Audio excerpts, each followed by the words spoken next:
Film is a disease, Frank Capra said. When it infects your bloodstream, it takes over as the number one hormone.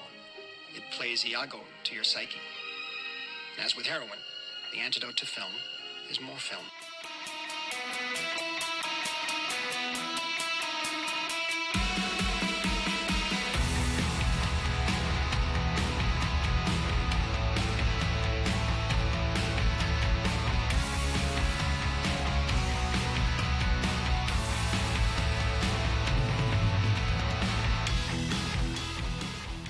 My name is Bond. Bond. Bond.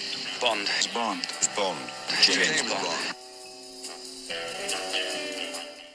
Hello and welcome to My Celluloid Heart. Hope you're having a good day. Hope you had a good holiday.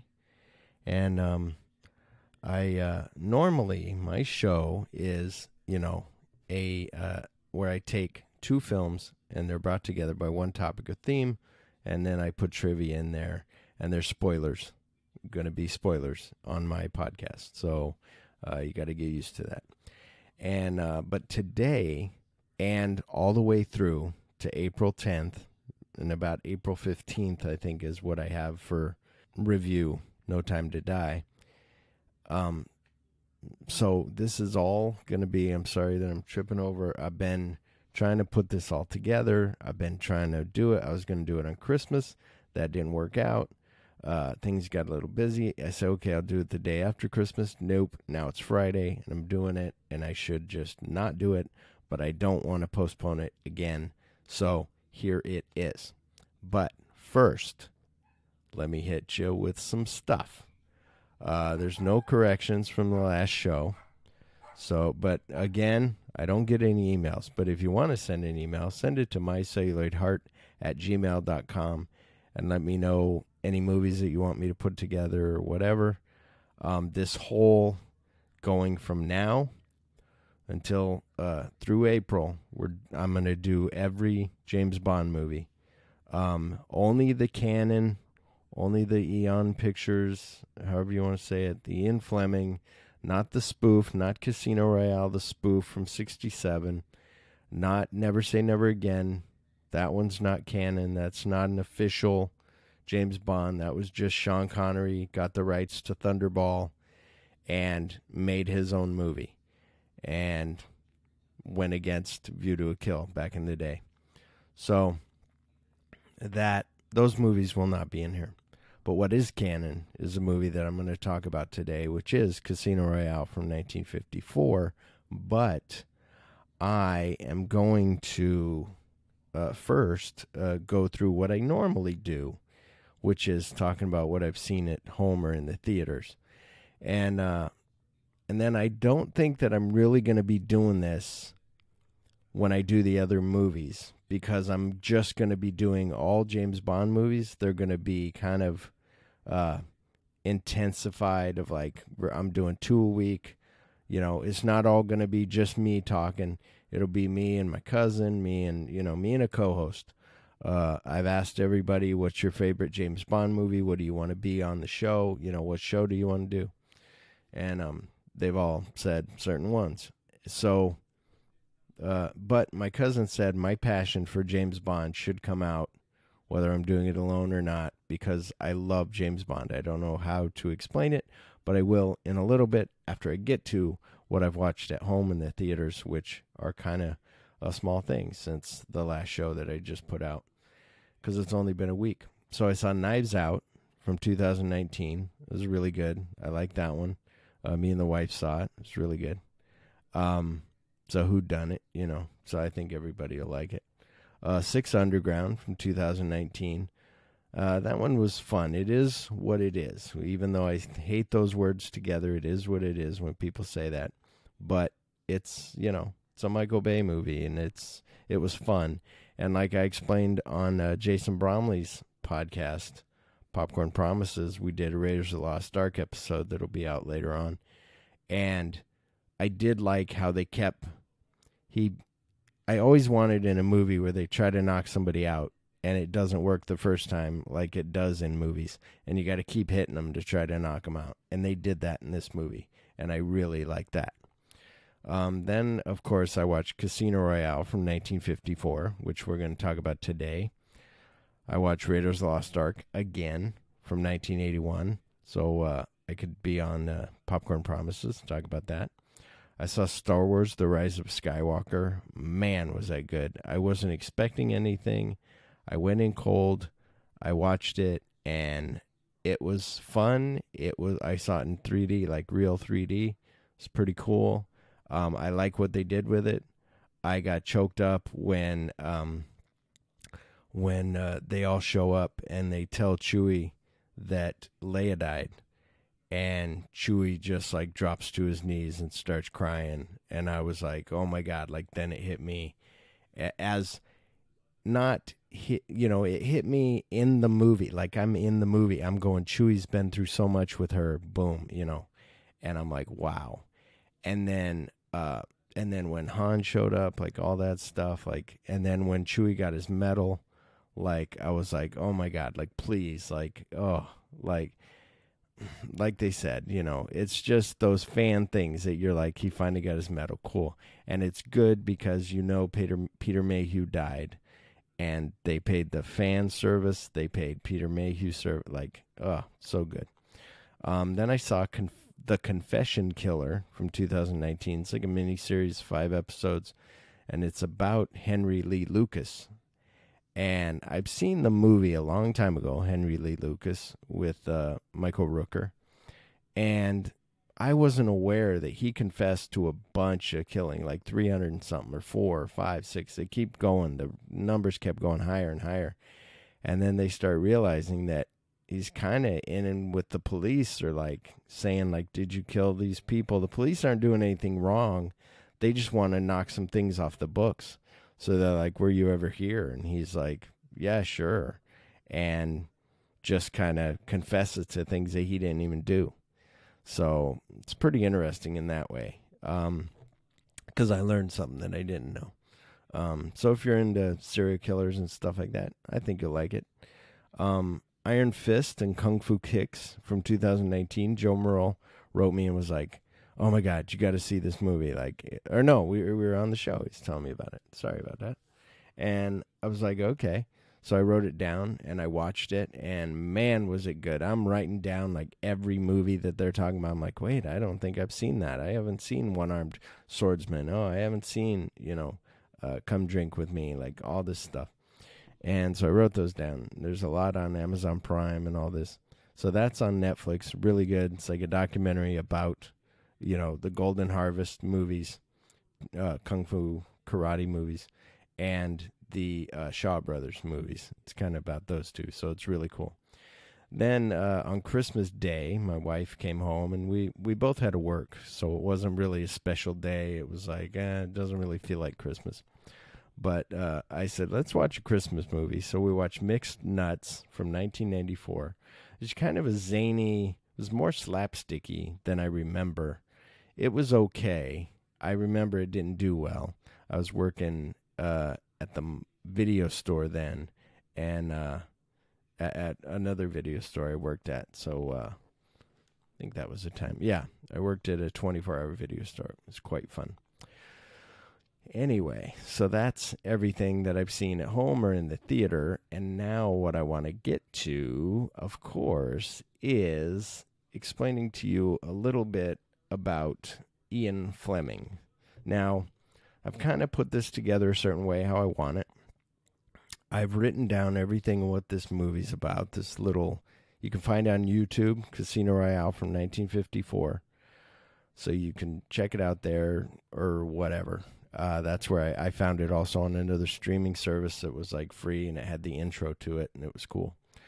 But anyway, Ian Fleming was born on May 28th, 1908 in London, England. He died on August 12th, 1964 in Canterbury, England. He was only 56 years old, and he only died 2 years after they started officially making, like, Dr. No. Like, they made Casino Royale in 54, and he had just started putting the books out in 53. So Casino Royale, the book, came out in 53. That was the first book. And he also wrote Chitty Chitty Bang Bang, which I've seen a long time ago. I need to watch again. But Now I'm going to read you a brief biography of him. The son of a conservative MP and the grandson of a Scottish banker, Fleming was born into a family of wealth and privilege. He was educated in England, Germany, and Switzerland, and he was a journalist in Moscow from 1929 to 1933. He was a banker and stockbroker from 35 to 39, a high-ranking officer in British naval intelligence during World War II, and foreign manager of the London Sunday Times from 45 to 49, before he became a full-time writer. After World War II, he spent his winters in Jamaica, where he did much of his writing.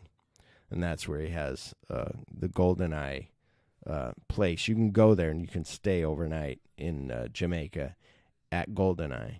And it's really nice. And they still have all of his stuff set up. And Casino Royale in 1953 was the first of his 12 James Bond novels, packed with violent action, hairbreadth escapes, international espionage, clever spy gadgets, intrigue, and gorgeous women. The books became international bestsellers.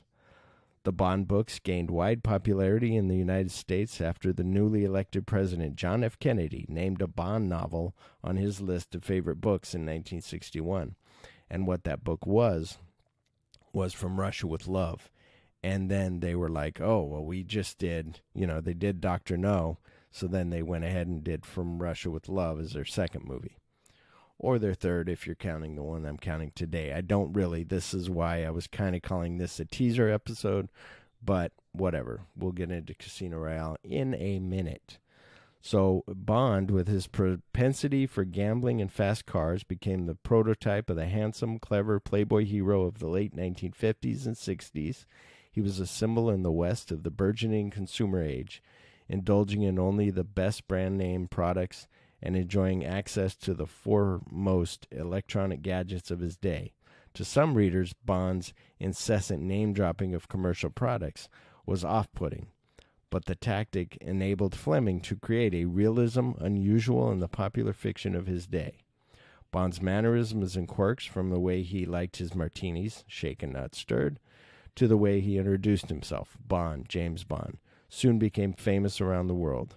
All the Bond novels, notably From Russia with Love from 1957, Dr. No from 1958, Goldfinger from 1959, Thunderball from 61, were made into popular motion pictures, although many deviated from Fleming's original plots.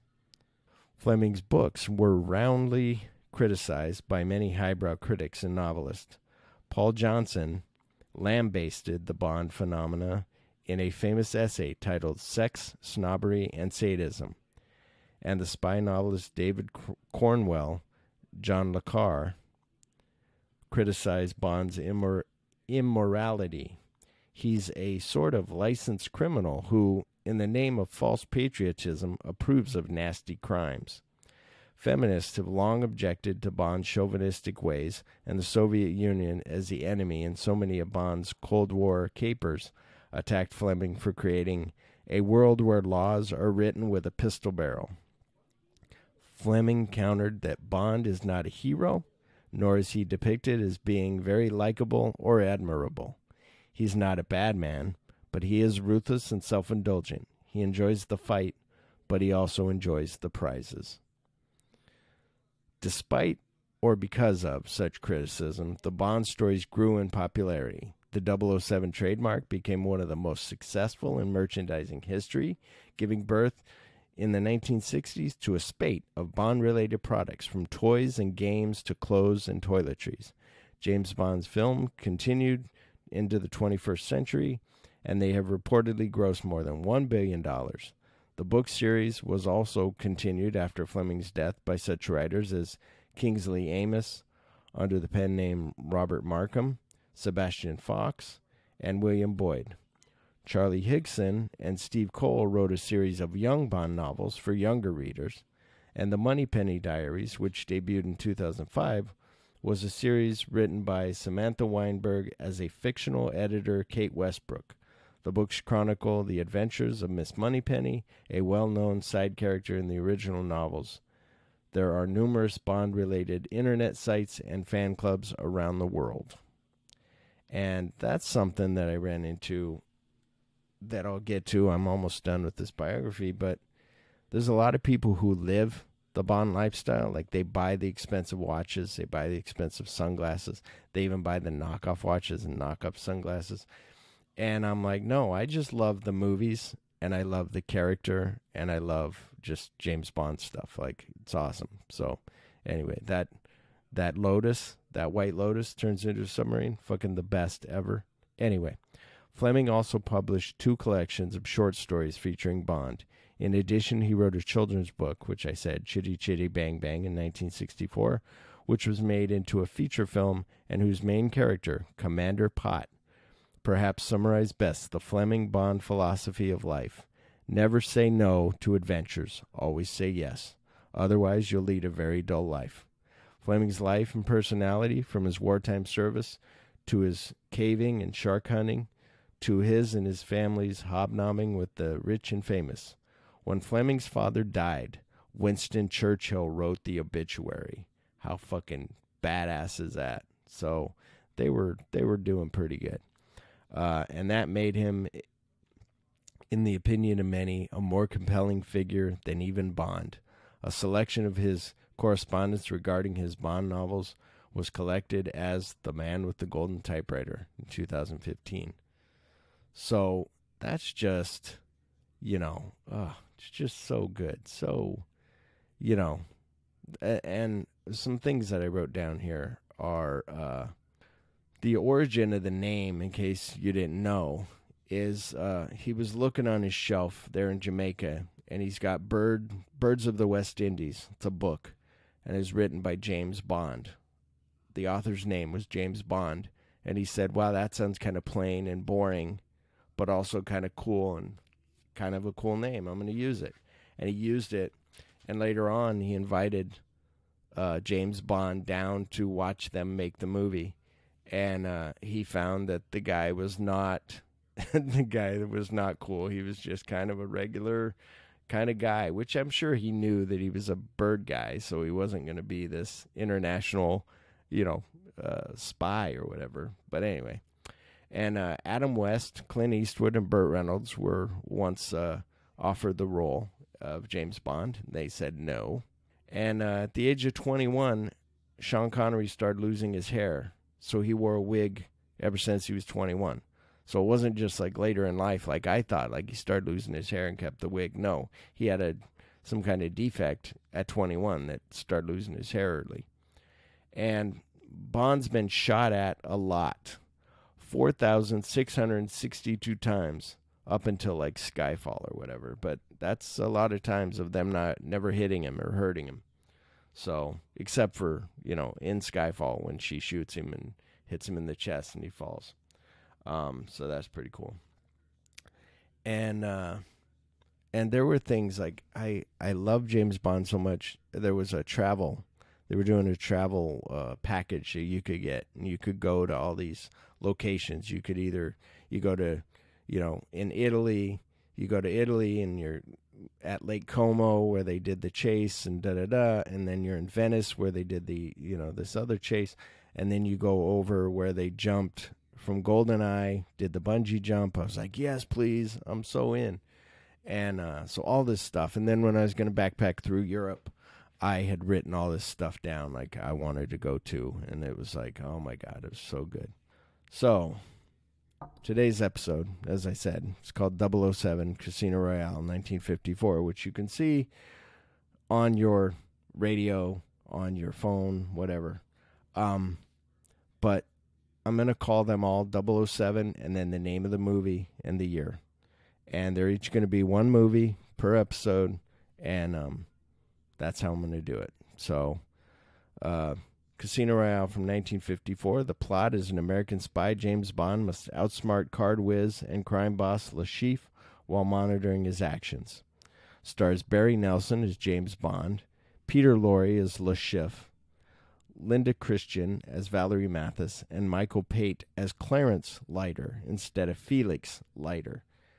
Felix Leiter is in a lot of the movies, and he's played by different actors except for 2 movies, where like 14 years later they brought Felix Leiter, the same actor that played him in I believe it was a Roger Moore movie. They brought him back to be in the one with Timothy Dalton. And he gets attacked by a shark, and it's got the girl from Three's Company. But we'll get to that when we get to that. But Felix Leiter is always like the CIA version of James Bond, pretty much. James Bond's friend who's in the CIA.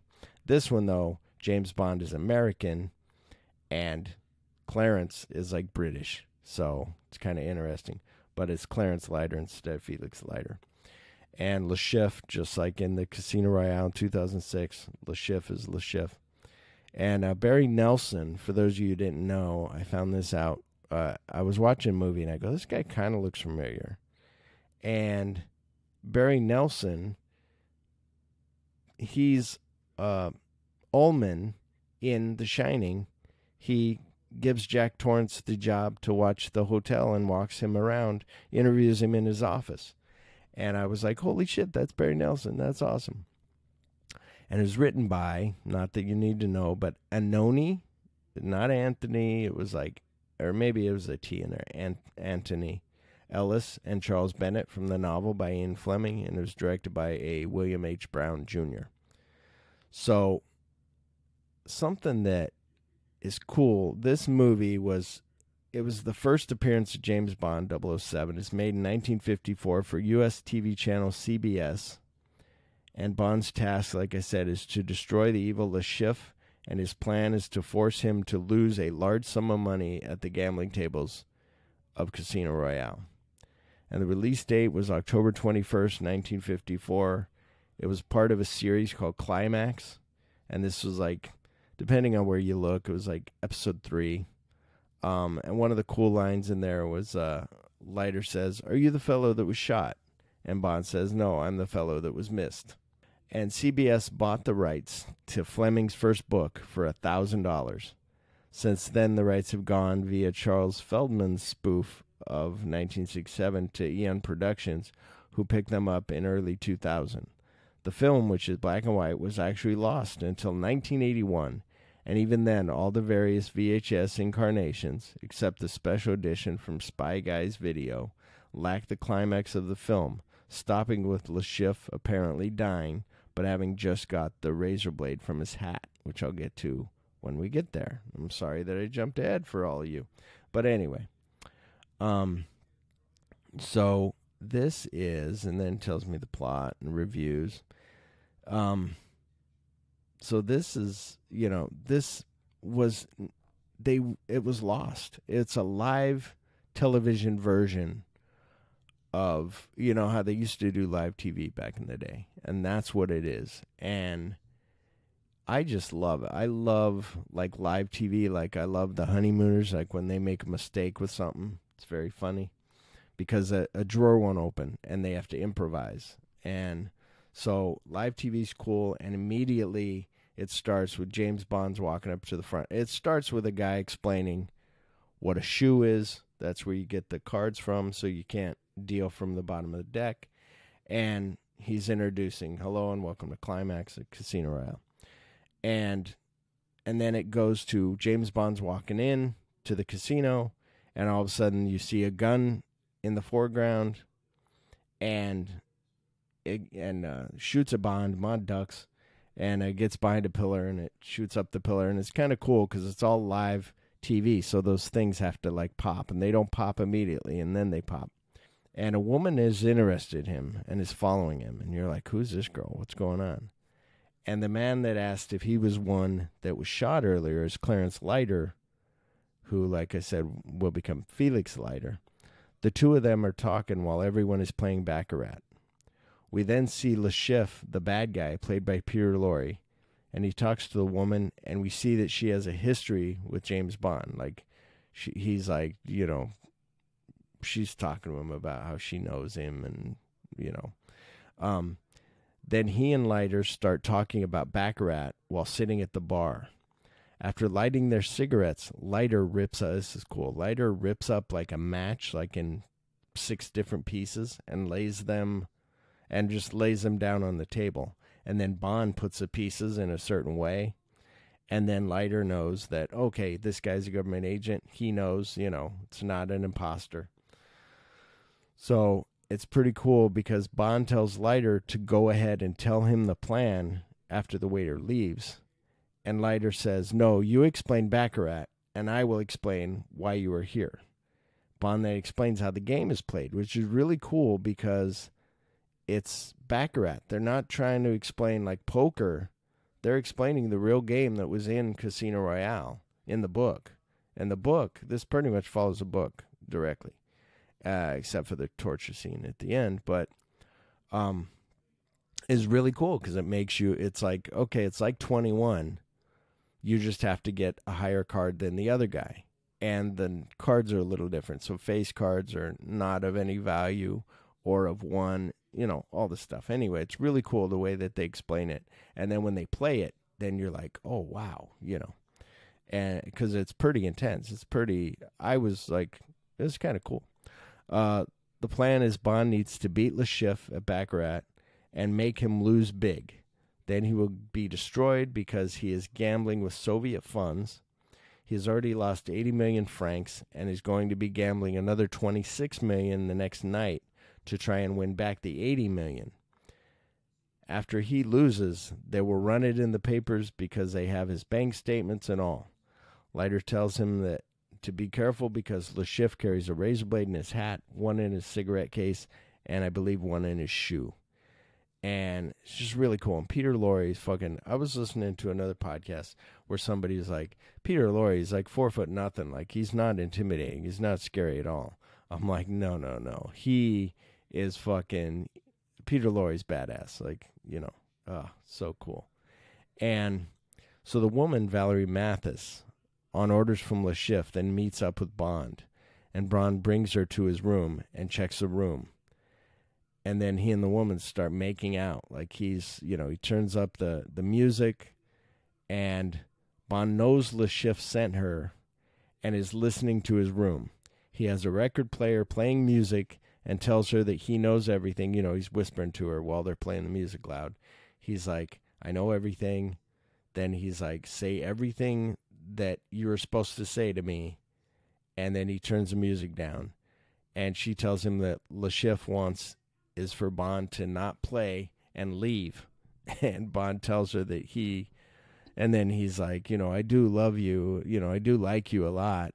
And then he sends her to her room. And Bond is trying to figure out whose side she is on. Then when she gets in the room, Le Chiffre is there, and he ends up talking to her about Bond. He asks if she thinks that Bond is still in love with her, and she is not sure because he's going to use Bond to go against, you know, he's going to hold her, you know, he knows that if he threatens violence on her, that Bond may, you know, give up. So, sorry about that. I had to drink a tea.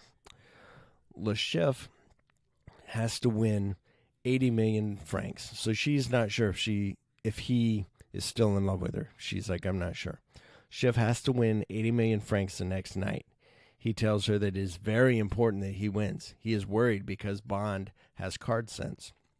And that's a big thing that they say in this. And in the book, that's why the guy gets him in the book to play against Le Chiffre, because he's like, you're the best card player. You're so good at cards. And so Bond's like, okay. And in this, it's like, you have good card sense. Like, Leiter tells him that. Peter Lorre's character is like, you know, Le Chiffre is like, yeah, you're real good at that, at card sense. He's real good at card sense. So Leiter makes a call to a newspaper reporter about having the story written and ready to publish that Bond won. Then one of Le Chiffre's men tries to, so Leiter's sitting there, he's just got off the phone, he's got 26 million francs in like an envelope in his hand, and this one of Le Chiffre's men comes up to him at gunpoint, holds Leiter up at gunpoint, and then the phone starts ringing. He's like, you need to give me all that money. And the phone starts ringing, and one of the workers comes over because they're in the middle of this casino, and one of the workers comes over to answer the phone, and Leiter then tells the worker that, oh no, the call's probably for me. Then he gives the worker the $26 million francs, and asks him, can you please give this to James Bond when he arrives? the man that now the guy can't steal the $26 million. Like right there in front of everybody, he was just like, "Here, could you give this to him?" And the guy's like, "Oh, motherfucker." So it's so cool. It was really, really cool thing that, you kind of didn't see coming. Bond then meets Le Chiffre, and they talk about, "Oh, yeah, you're going to be playing tomorrow." Yeah, okay, well, yeah, I heard you're pretty good. Yeah, you too, da-da-da. Bond gets a phone call, and it is someone threatening to kill the woman if Bond wins. Bond tells Leiter to keep an eye on her. So he's getting ready to play, and he's like, keep an eye on her because something's going on. So the game of Baccarat begins, and like I said, it's really suspenseful because, he's like, winning, and like Bond's trying to play, and Bond might win one, but the other guy, but Le Chiffre keeps winning more, and Bond loses. And then Bond receives a package while sitting at the table, and they're just like, "Oh, you lost." Well, he's sitting there, and it is 36 million francs from an unknown source, and the note says, "You have to win." So he continues to play. He cashes in the money. The guy says, "Hang on, that's a lot of money. Let me count it." He counts it. The casino boss, and he's like, "Okay." So now Bond continues to play and wins a hand. Then Le Chiffre puts up the rest of his money, 23 million francs. And Le Chiffre loses. And Le Chiffre just like gets up and walks. And so a man with Le Chiffre goes to Bond. So while Le Chiffre walks away, then this guy comes over to Bond. And this was in the book. And he puts a cane to Bond's back while he's still sitting at the table. He has a cane put to Bond's back, and he says that it is not a cane but a gun, and that he will shoot if Bond doesn't take him to the office and give him all the money. Bond jumps back in the chair and out of the way, and the man runs. Then Miss Mathis is missing, and nobody can find her. And Leiter tells Bond that Miss Mathis gave him the 36 million francs. So, he didn't know where he got that money.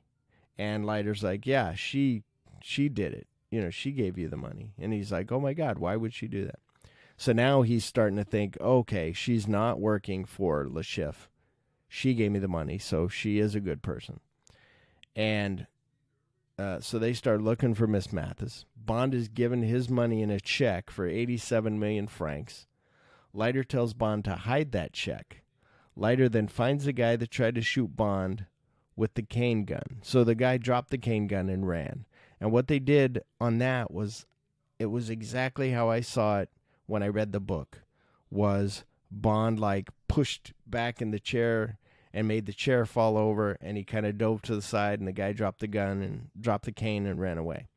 So then Leiter had the cane. He gave the cane to Leiter. Leiter opens it and is like, "Oh shit, it's a gun."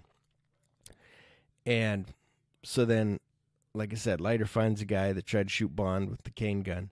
He then holds the gun on the bad guy and asks where Miss Mathis is. The bad guy tells Leiter that Le Chiffre went back to his room and he doesn't know where the woman is. And he's just like pushing that cane into his chest. It's like, oh, it's just so cool. It's so cool because it's just live TV. Like, I just fucking love it. This movie is not a great movie. It's not the best movie I've ever seen, of course. Does it rank in any of the James Bond movies? No. Is it good for the first James Bond movie to see history? Yeah, that's cool. Bond checks to see if Miss Mathis is in her room. She is not. Then he heads to his room. Leiter calls Bond and tells him to hide the check because Le Chiffre may be around here and doesn't want him to get his hands on that check. He begins to unscrew the number plate of his hotel room. So you see him like get a screwdriver, and he unscrews the number plate, and he hides a check behind his number plate of his hotel room on his door. And the bad guy that called before on the phone calls Bond's room and says that he will kill Miss Mathis if Bond doesn't give the money over. And you're like, oh shit. But then Miss Mathis walks in, and Bond smiles and says that he will not give over the money. Then Le Chiffre walks in behind her with a gun and his henchmen, and you're like, fuck. And then Le Chiffre needs that check for 87 million francs. So Le Chiffre then explains to Bond that Miss Mathis is an agent of the French Secret Service. Le Chiffre says that his life is dependent on that check, and so is Bond's.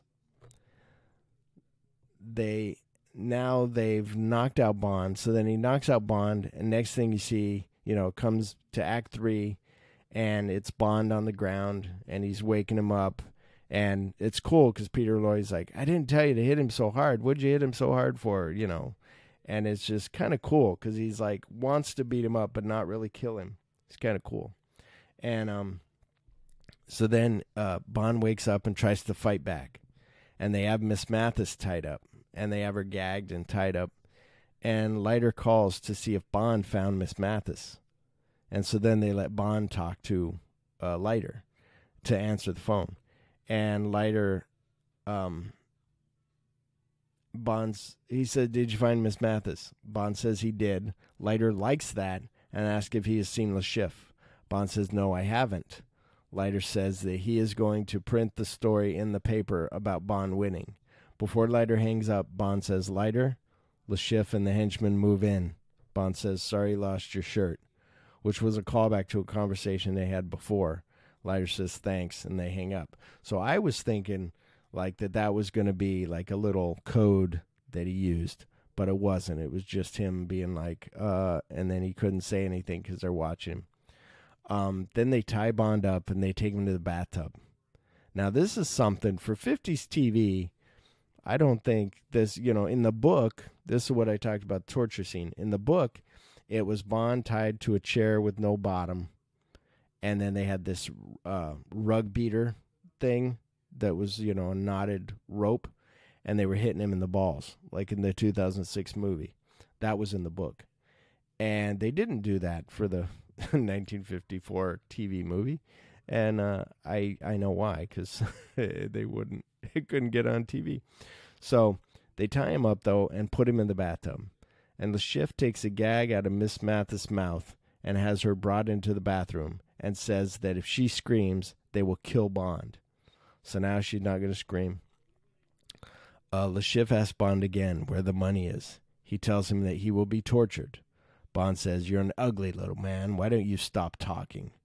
Le Chiffre then takes the pliers to Bond's feet. And Peter Lorre's such a great bad guy. It's what I wrote. Like, so good. And takes the plier to his feet. So you imagine he's pulling the fucking toenails out. And it's like, oh. And Bond won't tell them where the check is. So they begin to torture him again. So they go in again with it. Peter Lorre's like, go ahead. Then Miss Mathis says that she doesn't know where the money is, but that when she walked in, Bond had a screwdriver in his hands. So they go to search a room. So they ask him, where is it? And he's like, not going to tell them. So they're like, fine, we're going to tear this place apart. So they start tearing it apart. And Miss Mathis then helps Bond escape by getting him the cigarette case that Peter Lorre left on the side of the tub. And he opens the case, and there's a razor blade in there. And I don't know if this was a mistake of the live TV, but she had her arms tied behind her back, so she turned around to grab it with her hands, the cigarette lighter, to try to open, and as she was trying to open it, she dropped it into the tub. So then there's no camera to zoom up over to look into the tub, so then he's just trying to fight with the cigarette case to get the, but that he's trying to get the razor blade out to cut the ropes.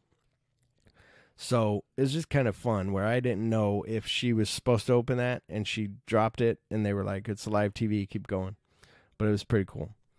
And then the henchmen find the check under the number plate. So you hear them in the back like, here it is, it's under the number plate. Oh my God. Then Bond pretends to need water. So now he's out of the tub and he's waiting by the door of the bathroom.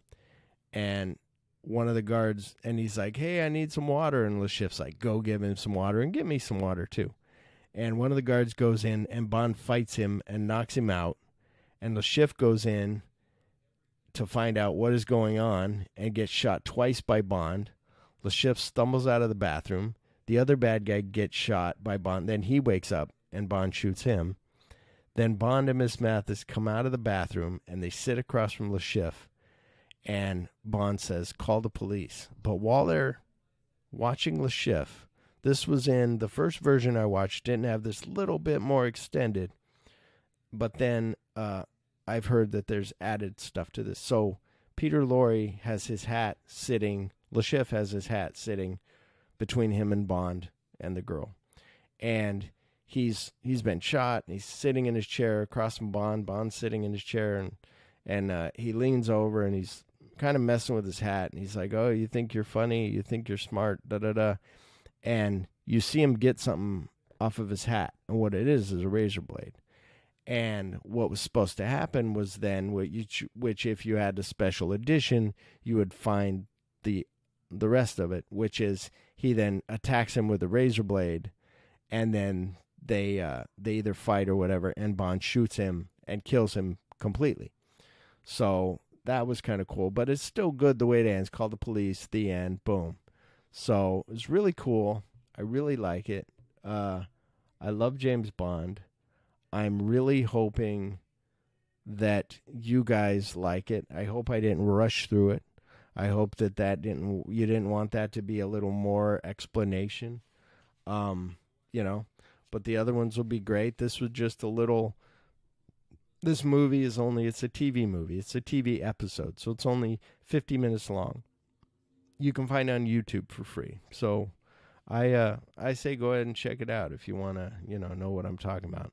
And Barry Nelson had been on TV before, and, during this time, because they were asking, like, how'd you get the part of Bond? And he was like, no, I was on TV. And he goes, I was vacation. I've been on TV before on a series. And he said, then I was vacationing in Jamaica, and they called him and said, hey, we need somebody to fill in for this part. And he's like, okay, you guys seem like you're in a bind. I'll do it. So he's like, I'm kind of like, Agent 1.5. I'm not 007. But anyway, that was it. So that's Casino Royale from 1954. I hope you enjoyed it. I'm sorry if I rushed it. I'm sorry if it didn't seem very good. I'm sorry if I bored you. I'm sorry if this movie bored you. But next Wednesday is going to be Dr. No. And whether you listen to these now or in the future, the next episode, if you're listening in chronological order, will be Dr. No from 1962 with Sean motherfucking Connery. So, and I know those movies are a little dated and they're kind of funny and weird, but, and he's a male chauvinist pig or a misogynist, but they're fun and they're cool. And I can't wait to get to... I've been looking at all the, all these YouTube videos of best moments and stuff. And there's so many coming up that I'm so excited that if you guys haven't seen it, you need to check it out. So everyone, please go watch Dr. No. Granted, Dr. No is not one to start with. You want to start with Goldfinger, but still, if you want to listen to me talk about it, then go watch Dr. No, because I'm going to talk about it on Wednesday, so on the next episode. So thank you, everyone, for listening, and until next time, I'm Phillip, and that's been 007. Ba-dum, ba-dum, ba-dum.